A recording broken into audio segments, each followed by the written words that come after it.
Time for some controversy. Here are 11 good video editing tips that will actually make your edits worse. And yes, I have given some of these tips too.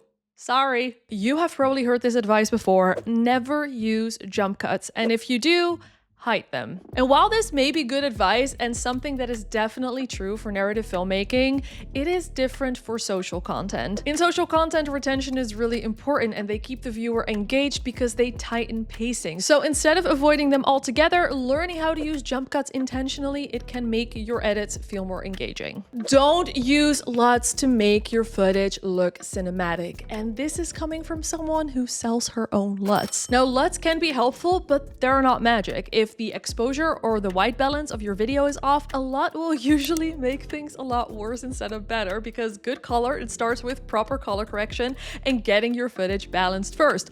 Only then you can use a LUT as a creative starting point, not a one-click solution, a starting point. I highly recommend you to learn the fundamentals of color correction and color grading and LUT use, so I'll link a video. A lot of people think that the best way to edit a video is to start at the beginning of the timeline and then work your way to the end. And while that does sound logical, it can actually slow you down a lot. And I'm speaking from experience. Editing isn't a linear process, it is more about solving a puzzle. So instead of forcing yourself to start there, start with the strongest moment first. Organize your footage perfectly before starting. On my channel, I have often talked about how organization is key. And let me tell you, I was wrong. Okay, not really. While some organization definitely helps, if you spend hours creating the perfect folder structure and labeling every clip before making a single cut, you might be overdoing it.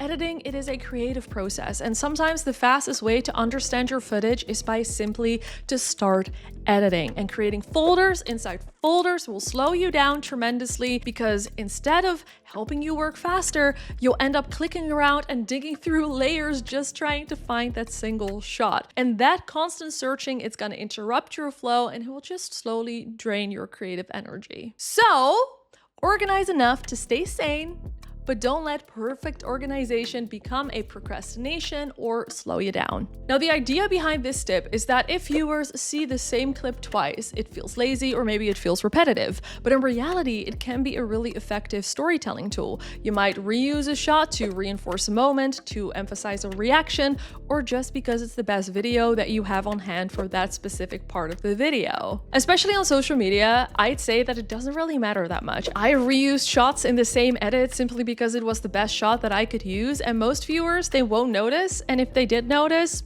I haven't heard anyone say that they were bothered by it. The most important takeaway here is that it matters whether it serves the edit and not how many times it appears in a video. Tip number 6, keep cuts extremely fast for retention. I have some strong feelings about this one. With the rise of short form content, we're seeing more and more videos that are cut extremely fast purely for the sake of retention. But if anything, it does the opposite, at least for me. Maybe it's because I'm a millennial, but when every cut is rapid firely fast, is that a word? It just makes the video feel flashy and it starts to feel empty. And if you're guilty of this, don't worry, I won't tell anyone, just never do this again. It is not intentional pacing, it is just speed for the sake of speed. And honestly, if you ask me, that doesn't really make you look like a great editor either. Good pacing, it is all about rhythm. It is knowing about when to speed things up and when to slow things down and let a moment breathe. Sometimes holding on to a shot just a second longer is going to make that next cut hit harder.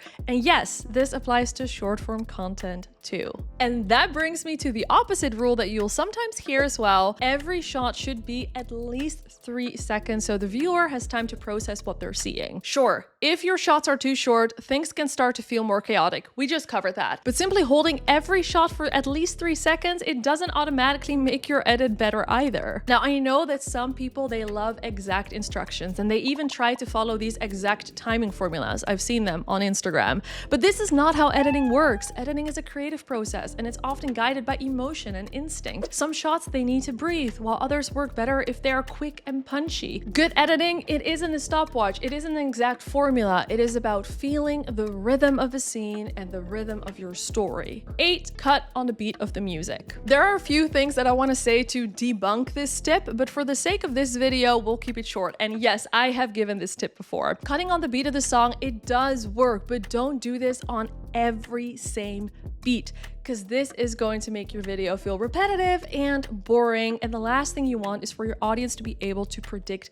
the cuts, because as a good editor, you would like your cuts to feel invisible. Instead of treating the beat of the music like a rule, I want you to start thinking of it more like a guide, because some of the most interesting edits, they'll happen when you cut slightly before or slightly after that beat, because that small shift, it creates tension and it makes the rhythm of your edit just feel so much more dynamic and more intentional. And also, at the end of the day, it comes down to what looks and feels right. Pro tip, if you do want to cut on the beat, try finding that beat by ear rather than using the waveform, and also try cutting one frame before that beat, because you're going to see that it'll start to feel more natural and it will look more natural than when you're cutting right on that beat. Confession time, I used to be so fucking precious about my exports. I would always choose the highest bitrate possible because I believed that this meant the absolute best quality, which is obviously what my videos deserved. And if that meant saving ridiculous file sizes and spending a lot of money on these, so be it. Now, while this might sound logical, it doesn't always make sense, especially if you're uploading to platforms like YouTube or Instagram or TikTok. Most of these platforms, they will recompress your video anyway, so exporting at an extremely high bitrate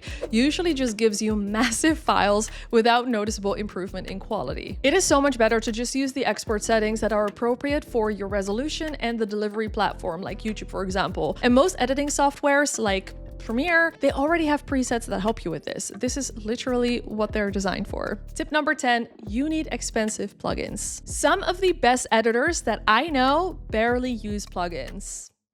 I know. Plugins can speed up certain workflows or they'll give you specific looks, but again, they're not a shortcut to good editing. If the fundamentals like pacing and storytelling and timing, if those aren't there, no plugin is going to fix that. So honestly, just keep your money in your pocket or spend it on a course, but just focus on learning how to edit. I've been doing this for about 7 years now, and to this day, as far as I'm aware, I'm not really using any expensive plugins either. Another tip that you often hear is that you should always use a J cut and an L cut to make your edits feel more professional. Avoid jump cuts and use J and L cuts instead. Yes, they can be incredibly powerful. They help smooth out transitions, improve pacing, they make conversations feel more natural, but like any other technique in editing, these are tools, not rules. I feel like I should put that on a jumper, shouldn't I? If you want to properly understand how and when to use J and L cuts, I made a full video where I break down different types of cuts that you should start using to elevate your storytelling and really evoke emotion. Watch it right here, and please don't forget to subscribe. You.